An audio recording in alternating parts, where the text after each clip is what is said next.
કોલોડમાં ચપ્પુ મારી યુવકની હત્યા કરનારને દબોચી લેવાયો. ઝઘડામાં વચ્ચે પડેલા યુવક પર હુમલો કર્યો હતો.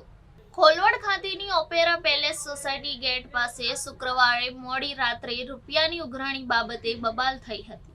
બબાલ રોકવા વચ્ચે પડેલા ખોલવડના શૈલેષ માધવભાઈ વસોયાને ઉશ્કેરાયેલા વૈભવ સિંગાડાએ ચાકુ મારી સ્થળ પર જ હત્યા કરી ફરાર થઈ ગયો હતો.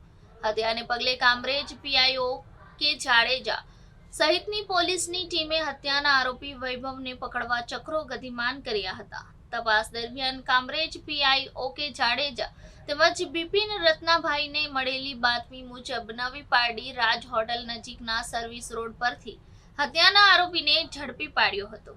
કામરેજ પોલીસે હત્યાના ગુનામાં ઉપયોગમાં લેવાયેલ ચાકુ સહિત કામરેજના ખોલવડ ખાતેની opera palace A7 flat number 303 ખાતે રહેતા વૈભવ ફુલાભાઈ સિંગાડાની ગતરોજ અટક કરી આગળની કાર્યવાહી હાથ ધરી હતી.